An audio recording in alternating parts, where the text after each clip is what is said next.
Hello प्यारे बच्चों, आप कैसे हैं? आइए, आपका संस्कृत हिंदी क्लासेज में स्वागत है। मैं D Lal lecturer GRV inter college Rath Hamirpur Uttar Pradesh से। प्यारे बच्चों, आज हम आपको कक्षा 12 माध्यमिक शिक्षा परिषद उत्तर प्रदेश द्वारा निर्धारित कक्षा 12 में विषय हिंदी खंड का काव्य भाग है और काव्य भाग में कक्षा 12 में 10वां पाठ है, मैंने आहुति बनकर देखा और हिरोशिमा। ये दो पद्य गीत हैं और इसका हम आप लोग अध्ययन हमारे पाठ्यक्रम में है। और इसके रचयिता सच्चिदानंद हीरानंद वात्स्यायन अज्ञेय जी हैं। आप सच्चिदानंद हीरानंद वात्स्यायन अज्ञेय ये प्रयोगवादी युग के जनक कहलाते हैं। और इनके जीवन पर आज हम इस जो वीडियो में इस लेक्चर में हम अध्ययन करेंगे। सच्चिदानंद हीरानंद वात्स्यायन अज्ञेय जी, इनका जीवन परिचय, इनकी रचनाएं और इनका साहित्यिक परिचय, इनकी भाषा शैली, इसका हम आप लोग अध्ययन करेंगे। तो पूरे मन के साथ, प्रसन्नता के साथ आइए जुड़ते हैं कि सच्चिदानंद हीरानंद जी कौन थे, कैसा इनका जीवन रहा, कैसी इनकी सोच रही और इनकी रचनाओं पर इनकी भाषा शैली कैसी रही। तो इस पर हम जुड़ते हैं पूरी प्रसन्नता के साथ। आइए और हम शुरू करते हैं समय को ध्यान में रखते हुए। देखिए, सबसे पहले स्मरणीय तथ्य कुछ हम इस पर प्रकाश डालते हैं संक्षेप में। इनका जन्म सन 1911 ईस्वी में, इनकी मृत्यु जो हुई थी, इनका स्वर्गवास जो हुआ था सन 1987 ईस्वी में हुआ। जन्म स्थान इनका कश्मीर था। पिताजी का नाम था हीरानंद जी और इनकी रचनाएं आंगन के पार द्वार, अरे वो करुण प्रभाव में, हरी घास पर क्षण भर, इंद्रधनुष रौंदे हुए, ये भाषा आतुकांत छंदों में काव्य रचना प्रयोगानुसारिणी थी, अर्थात प्रयोग का अपने विशेष मुखर आप प्रयोगवाद का सूत्रपात किया है, इसके जनक हैं। शैली शब्दों के प्रयोग में सावधानी है, अनुभूतियों की अभिव्यक्ति में भाषा बहुत ही गंभीर, सरल विषयों के वर्णन में भाषा सरल हो जाती है। इनकी काव्यगत विशेषताएं भी आपने जानी हैं कि हिंदी में प्रयोगवादी काव्यधारा, क्या बताया गया, प्रयोगवादी काव्यधारा के आप प्रवर्तक हैं और व्यक्तिगत भावनाओं की अभिव्यक्ति करने के मर्मज्ञ हैं। इस प्रकार से संक्षेप में आपने जाना। तो इनको मोटा मोटा हम याद रखेंगे। अपने कहीं ऐसे निकलते हुए इतना मन मस्तिष्क में बैठा लें कि इनका जन्म, इनकी मृत्यु, जन्म स्थान, पिताजी का नाम इनके नाम में ही जुड़ा हुआ है। कुछ प्रमुख रचनाएं हैं इनकी, उनको विशेष रूप से आपने ध्यान रखेंगे। और सबसे प्रमुख बात यह है कि आप प्रयोगवादी काव्यधारा के प्रवर्तक हैं। आइए अध्ययन करते हैं हम इनका जीवन परिचय। आपसे प्रश्न पूछा जाएगा इस प्रकार से, अज्ञेय जी के जीवन परिचय पर प्रकाश डालिए। या आपसे पूछा जाएगा अज्ञेय जी की रचनाओं का उल्लेख कीजिएगा। तो जीवन परिचय के साथ रचनाएं लिखी जाती हैं, इसलिए दोनों प्रश्न एक साथ दिए गए हैं और इसका बहुत ही मन लगा करके हम लोग अध्ययन करेंगे। देखिएगा कितनी इंपॉर्टेंट है और कितनी बार ये पेपर में आया है, पूछा जाता है। ये साइंस साइड और आर्ट साइड दोनों के लिए है। आप दोनों लोग वर्ग के विद्यार्थियों के लिए अनिवार्य है। श्री सच्चिदानंद हीरानंद वात्स्यायन अज्ञेय जी का जन्म सन 1967 ईस्वी में कहाँ पर हुआ था? सन 1967 ईस्वी में कश्मीर प्रदेश में हुआ था। ये संवत 1967 है और सन 1911 ईस्वी, ये संवत 1967 विक्रमी। हमने आपको पहले सन बता दिया था, कहीं ना कहीं गलत था, आप इसमें संशोधित कर लें। संवत 1967 ईस्वी विक्रमी में सन 1911 ईस्वी में कश्मीर प्रदेश में इनका जन्म हुआ। और इनका जो बचपन था अपने पिता के साथ कश्मीर, बिहार और मद्रास में व्यतीत हुआ था। ये पिताजी के साथ में रहते थे। इनके पिताजी बहुत विद्वान थे। वो कश्मीर से लेकर के बिहार और मद्रास में भी रहे। अब आपकी जो शिक्षा है वो लाहौर और मद्रास में हुई। बीएससी परीक्षा उत्तीर्ण करने के बाद आपने एमए अंग्रेजी में प्रविष्ट हुए और अंग्रेजी से आपने एमए किया, किंतु देश प्रेम की प्रेरणा से राजनीतिक आंदोलन में सम्मिलित हो गए। परिणाम स्वरूप इनकी पढ़ाई छूट गई और सन 1930 ईस्वी में गिरफ्तार कर लिए गए। 4 वर्ष तक जेल में और 2 वर्ष तक नज़रबंद रहना पड़ा। इसके पश्चात आपने किसान आंदोलन में भाग लिया और सैनिक, विशाल भारत, प्रतीक और अंग्रेजी त्रैमासिक पत्रिका थी, उसका नाम बात, पत्रों का आपने संपादन भी किया है और कुछ वर्ष तक आकाशवाणी में भी आपने कार्य किया है। सन 1946 से लेकर के 1949 तक देश सेवा में लगे रहे। इसके पश्चात साहित्यिक दिनमान नामक एक पत्रिका थी, साप्ताहिक पत्रिका, उस साप्ताहिक पत्रिका के आपने संपादन का भी कार्य और कुछ समय तक नया प्रतीक नामक एक समाचार पत्र था, उस पत्र का भी आपने संपादन का कार्य किया है। आज्ञे जी ने अनेक देशों की यात्राएं भी की हैं और 4 अप्रैल सन 1987 ईस्वी को, देखिएगा 1911 ईस्वी में आपका जन्म हुआ, 4 अप्रैल सन 1987 ईस्वी को आपका स्वर्गवास हो गया। और आपकी जो बहुत ही इम्पॉर्टेंट इनकी महत्वपूर्ण रचनाएं हैं वो इस प्रकार हैं। आज्ञे जी बहुमुखी प्रतिभा के व्यक्तित्व के धनी थे। उन्होंने सभी विधाओं में अपनी मौलिक व्यक्ति को प्रकट किया है। कविता, कहानी, उपन्यास, निबंध, समीक्षा, भ्रमण वृत्तांत, अनुवाद और नाटक भी लिखे हैं। उनके काव्य ग्रंथ के नाम इस प्रकार से हैं, जैसे भग्नदूत है, चिंता है, इत्यलम है, हरी घास पर क्षण भर, अरि ओ करुणा प्रभा में, आंगन के पार द्वार बहुत प्रसिद्ध है, कितनी नावों में कितनी बार, समुद्र मुद्रा ने सागर मुद्रा, आपने क्या लिखा है, सागर मुद्रा, इंद्रधनुष रौंदे हुए ये, बावरा अहेरी, आपकी बहुत प्रसिद्ध रचनाएं हैं। इसके साथ ही आज्ञे जी कहानी, नाटक, उपन्यास, निबंध, समीक्षा आदि विविध गद्य में भी अपनी उच्च कोटि की रचनाएं की हैं। तो इस प्रकार से आपने अभी जो इनका पहला प्रश्न था कि आज्ञे जी का जीवन परिचय और उसके बाद उनकी प्रमुख रचनाएं, ये आप इसको जब लिखेंगे अपनी उत्तर पुस्तिका में नोटबुक बनाइए और अपने नोट्स में बहुत ही इम्पॉर्टेंट ये चुन चुन करके पंक्तियाँ रखी गई हैं। जीवन परिचय में और भी आप विस्तार दे सकते हैं, लेकिन अभी आपके लिए इतना ही इम्पॉर्टेंट है। ये आपके माध्यमिक स्तर पे जिसको आप अपनी उत्तर पुस्तिका में परीक्षा के समय आपको ये 80 पंक्तियाँ अर्थात लिखने के लिए आएंगे, तो कहीं ना कहीं ये आप जब इसको नोट करेंगे अपनी उत्तर पुस्तिका में तो 15 लाइन आप बना करके लिखिएगा और वो 15 पंक्तियों में आप इनको समाहित करें, याद कर लें, परीक्षा के लिए बहुत ही इम्पॉर्टेंट है। आइए अगला प्रश्न लेते हैं। आज्ञे जी की काव्य साहित्यिक विशेषताओं का उल्लेख कीजिएगा या इस कथन से आप कहाँ तक सहमत हैं कि आज्ञे जी ने हिंदी कविता का नया संस्कार किया है, प्रयोगवाद का। आप प्रयोगवाद का आपने सूत्रपात किया है। आज्ञे जी की ने हिंदी कविता को अभिनव स्वरूप प्रदान किया है। ये दोनों एक ही चीजें पूछी जा रही हैं।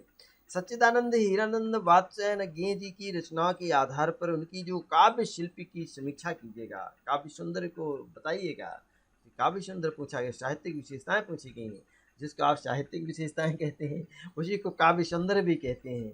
और काव्य सुंदर के अंतर्गत जो आज्ञे जी का जो इनकी रचनाओं का जो क्षेत्र रहा है, इनके कैसे विचार थे, वो भावनाएं निकल करके आई। एक तरीके से आपने प्रयोगवाद को अपनाया है, अर्थात प्रयोगवाद का आप जनक कहलाते हैं। आइए कैसे आप इस पर उसका उत्तर लिखेंगे, तो अपनी उत्तर पुस्तिका में पहले आप प्रश्न डालेंगे, प्रश्न नंबर इतना, और उसके आगे ये अपना प्रश्न भी लिख दीजिएगा, मोटी हेडिंग भी लिखिएगा। फिर उसके बाद आइए उत्तर कैसे देंगे ये आपको देख रहे हैं। काव्यगत विशेषताएं, इस प्रकार से अपना हेडिंग डालिए। पहले हेडिंग में काव्यगत विशेषताएं जब हम उल्लेख करते हैं तो दो पक्ष होते हैं, भाव पक्ष होता है और भाव पक्ष के बाद आता है कला पक्ष। तो पहले हम भाव पक्ष का अध्ययन करते हैं। भाव पक्ष के अंतर्गत क्या लिखेंगे इस चीज को आप देखिएगा। इसमें भाव पक्ष के अंतर्गत प्रकृति के क्षेत्र में कैसे लिखा उन्होंने, प्रेम और सौंदर्य के क्षेत्र में कैसा लिखा उन्होंने, दृष्टिकोण और यथार्थवादी दृष्टिकोण था उनका। तो ये कुछ पॉइंट हैं, इन पॉइंटों को जरूर याद रखेंगे, इनको जरूर कॉपी में लिखना है। संक्षेप में लेकर चलते हैं, अधिक से अधिक ये चीज़ें आपको बताने का प्रयास किया गया है, संक्षेप में इम्पॉर्टेंट है और उनको अपनी उत्तर पुस्तिका में ये नोट में जरूर लिखें। ये प्रश्न ज़्यादातर कला वर्ग और साइंस वर्ग दोनों के लिए पूछे जाते हैं, कला वर्ग के लिए ज़्यादा पूछे जाते हैं। आज्ञे जी ने सूक्ष्म जीवन अनुभूति और कल्पना शक्ति द्वारा संस्कृत भाषी ये संस्कृतमयी भाषा में मानव मन की अनुभूतियों को नवीन रूपों में उद्घाटित किया है। प्रकृति चित्रण आज्ञे जी ने पुरानी घिसी पिटी शैली को छोड़ करके नवीन प्रतीकों के माध्यम से प्राकृतिक सौंदर्य का निरूपण किया है। जैसे किस तरह से, यहाँ पर एक छोटा सा उदाहरण दिया है उन्होंने प्रकृति चित्रण का, कि फूल के चिनार के प्रतीक मेरे प्यार के, फूल के चिनार के प्रतीक मेरे प्यार के, कलीरी क्लाश कलीरी फलाश की, कलीरी पलाश की, टिम टिम प्राति अर्थात टिमटिमाती ज्योति सी मेरे आस की, टिमटिमाती ज्योति मेरे आस की। और सौंदर्य के क्षेत्र में भी आपने वर्णन किया है। आज्ञे जी की जो काव्य था और काव्य का मूल स्वर सौंदर्य और प्रेम रहा है। आप प्रेम और सौंदर्य के नियंत्रण से परे सहज स्वाभाविक मानते हैं और आपकी इसकी जो यथार्थ अभिव्यक्ति है उनके काव्यों में देखने को मिलती है। जैसे आह मेरा श्वासी है उत्तप्त, आह मेरा श्वास है उत्तप्त, धमनियों में उमड़ आई है लहू की धार, धमनियों में उमड़ आई है लहू की धार, प्यार है अभिशप्त तुम कहाँ हो नारी, तुम कहाँ हो नारी। यथार्थवादी दृष्टिकोण का निरूपण करते हुए सुमित्रा तंत्र जी के ये आज्ञे जी के विचार थे क्या। आइए, प्रत्येक क्षेत्र में यथार्थवादी दृष्टिकोण अपनाया है इन्होंने, इसीलिए कहीं कहीं नग्न यथार्थ अर्थात बिल्कुल खुला प्रदर्शन आपने किया है। इसके कारण अश्लीलता भी कहीं कहीं आई है और उस अश्लीलता का भी प्रदर्शन करते हुए इनकी काव्य में नजर आया है। तीसरा व्यंग, आप बहुत ही तीक्ष्ण व्यंग करने वाले थे। ये हेडिंग है, इन हेडिंग को जरूर याद रखेंगे, इनको हेडिंग जरूर डालिएगा अपनी, जब नोट करते हैं आप अपनी पत्रिका नोटबुक में तो हेडिंग डाल करके जरूर लिखिएगा। और भले इनको आप बिल्कुल संक्षेप में लिखिएगा, ये उदाहरण न लिखिएगा, नहीं याद रहेंगे तो आप, लेकिन इनको संक्षेप में लिखिए। आज्ञे जी की कविता में उनकी व्यंग्यात्मक प्रवृत्ति का दर्शन होता है। आधुनिक सभ्यता एवं आधुनिक मानव जीवन आदि पर उन्होंने कठोर व्यंग्य किया है और ये कठोर व्यंग्य किया है, इतना ही पर्याप्त है, बस इसको आप चाहें तो छोड़ सकते हैं। आज के सभ्य मानव को उन्होंने सांप की संज्ञा देकर के कठोर व्यंग्य किया है और इस तरह से मानव पर किया गया व्यंग्य देखिएगा। मानव का रचा हुआ सूरज, मानव का रचा हुआ सूरज, मानव को भाप बनाकर सोख गया। बहुत अच्छी बात कही है, देखिएगा जिस तरह से हम भौतिकतावाद में निरंतर आगे बढ़ते चले जा रहे हैं, वैज्ञानिक जो रिसर्च हो रहे हैं, जिस तरह से आग्नेयास्त्र और प्रक्षेपास्त्र का कहीं न कहीं हम इस पर जितनी अधिक खोज करते चले जा रहे हैं, ये कहीं न कहीं आग का गोला आकाश में सूरज की तरह चमकता हुआ और आपको सोख ले जाएगा। इस प्रकार से विचार बहुत बुद्धिमत्तापूर्ण एक नया आपने सोच रखी है। मानव का साक्षी है, किसका साक्षी है? मानव की साक्षी है, इस प्रकार से उदाहरण भी दिए हैं। और दूसरा है दृश्य विधान करने में भी, अर्थात आज्ञे जी घटनाओं, दृश्यों और कथाओं का बड़ा ही मार्मिक चित्रण करने में अपने काव्य में उपस्थित नजर आए हैं। जैसे धूल बरसी पर अंतरिक्ष से नहीं, धूल बरसी है अंतरिक्ष से नहीं, ये मानव के द्वारा बरसाई गई है फटी मिट्टी से। कहाँ से? इस मिट्टी से ही। तो इस प्रकार से बहुत दृश्य विधान करने में भी आप बहुत कुशल थे। और इसके बाद आइए प्रगतिवादी विचार, व्यक्तिवादी विचारधारा करने में भी आज्ञे जी ने अपनी कविता में मानव कल्याण की भावना के साथ ही व्यक्ति के मन की गरिमा को स्थापित कर व्यक्ति की निजता और महत्ता को अखंडित कर रखा है। अतः उनका अहम उनके काव्य में उभर करके आया है। आप इस प्रकार से कहा जा सकता है, कहा गया है कि वस्तुतः प्रत्येक दृष्टि से नवीन काव्य धारा के आप प्रवर्तक माने जाते हैं, प्रवर्तक हैं, माने जाते नहीं हैं। आइए कला पक्ष का दर्शन करते हैं। अभी आपने भाव पक्ष में विभिन्न हेडिंग डाल करके उनके पॉइंट आपने नोट करके संक्षेप में आपने लिखा। अब आइए कला पक्ष देखते हैं। कला पक्ष में सबसे पहले भाषा शैली और भाषा शैली के साथ साथ उनके छंद और उनका साहित्यिक महत्व, ये चीज़ें हम संक्षेप में अध्ययन करेंगे। तो बहुत छोटा सा ये लेसन है, आइए इस पर देखते हैं। भाषा कैसी है? आज्ञे जी की भाषा तत्सम शब्द प्रधान खड़ी बोली है। ठीक है, बहुत इंपॉर्टेंट चुन चुन के इसके शब्द रखे गए हैं। आज्ञे जी की भाषा बहुत तत्सम शब्द प्रधान खड़ी बोली है। उनमें देखिए, उसमें साधारण हिंदी शब्दों से लेकर के उर्दू, फारसी, अंग्रेजी शब्दों के साथ देशी शब्द भी प्रयोग किए गए हैं। इस प्रकार वो सरल होते हुए भाव के अनुकूल, प्रभावपूर्ण और क्लिष्ट है।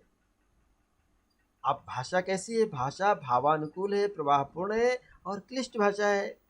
आ गया देखो, कहीं कहीं व्यंग्यात्मक आप वादात्मक सौंदर्य के साथ उन्हें उसमें सार्थक प्रतीक योजना के भी दर्शन होते हैं। शैली देखिएगा, आज्ञा जी की शैली ने काव्य के प्राचीन संस्कारों और रूढ़ियों से मुक्त रचना करने की चेष्टा की गई है। अतः अलंकारों का प्रयोग नवीन रूप में किया है उन्होंने, जिसमें ज्यादातर मानवीकरण अलंकार, विपर्य अलंकार, उपमा अलंकार, रूपक अलंकार और श्लेष अलंकार आदि प्रमुख रूप से प्रयुक्त हुए हैं। और उनके उपमानों के उदाहरण भी आप देख सकते हैं। चलिए एक दो उदाहरण देख लेते हैं अलंकारों में। तुम्हारे नैन, तुम्हारे नैन पहले भोर की ओस की बूंदे हैं। तुम्हारे नैन कैसे हैं? उपमा कहाँ से दी है? नए तरीके से आपने बताया है। भोर के समय प्रातःकालीन ओस अर्थात पेड़ पत्तों पर खास कर जो पड़ी हुई ओस की बूंद है, जिससे वो झिलमिलाते हुए नजर आते हैं। ऐसे ही आपके आंखों में भरे हुए जो नेत्र हैं वो झिलमिल झिलमिल करते हुए नजर आ रहे हैं। आप उपमा अलंकार का बहुत सुंदर उदाहरण आपने देखा है। आइए उपमा और रूपक का उदाहरण दूसरा है छंद। आज्ञा जी मुख्य रूप से मुक्त छंद कवि रहे, अर्थात ये कोई भी छंद को नहीं, ये मुक्त रहे, छंदों से बद्ध होकर के ऐसी कोई रचना आपने नहीं की है, इसलिए मुक्त छंद कहा जाता है। फिर वे छंदों के बंधन से मुक्त नहीं हो सके और रोला आदि छंदों का आपने प्रयोग किया है। उन्होंने लोक धुनों पर भी आधारित गीतों की रचना की है। आइए इनका साहित्यिक महत्व भी जान लेते हैं संक्षेप में दो चार पंक्तियों में। आज्ञा जी मौलिक प्रतिभा संपन्न कवि रहे हैं और कविता के क्षेत्र में नए प्रयोग कर उन्होंने कवियों के लिए एक नया क्षेत्र तैयार किया है। ये प्रयोगवाद के प्रवर्तक कहे जाते हैं और इन्होंने नई रचना का संकलन तार सप्तक में, किसमें? तार सप्तक 3 भागों में प्रकाशित किया है। वस्तुतः वे काव्य में नवीन प्रयोग के समर्थक, प्रेरक और अग्रणी हैं। इस प्रकार से आपने ये दूसरा प्रश्न आपके लिए बहुत ही इंपॉर्टेंट था और इसको जरूर आप अपने नोटबुक में लिख लें और इसको तैयार कर लें। इसी के साथ प्यारे बच्चों, हमने जो ये वीडियो बना रहे हैं कहीं ना कहीं बेटा मेहनत कर रहे हैं और आपको कैसा लग रहा है? अगर आपको पसंद आ रहा है तो आप इसे लाइक भी करें, सब्सक्राइब भी करें, ताकि आपको सबसे पहले वीडियो प्राप्त हो मिले और कुछ नई चीज़ें सीखने को मिले। अगर कहीं कुछ आपको अन्यथा प्रतीत होता है तो आप अपने कमेंट बॉक्स में जा कर के ज़रूर हमें नोट करें, ताकि हम उनका समाधान कर सकें, सुधार कर सकें। हाँ, हम भी सीख रहे हैं ना अभी, तो सीखने में गलतियाँ तो स्वाभाविक है, होती रहती हैं।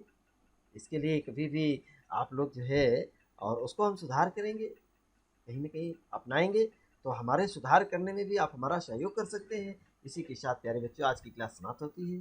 कल फिर मिलेंगे और कल जब मिलेंगे तो इनके आज्ञे जी के द्वारा जो नई कविताएँ हैं, उन कविताओं पर हिरोशिमा है, इस पर देखिए आप लोग अध्ययन करेंगे और उसकी तैयारी करके आएँगे।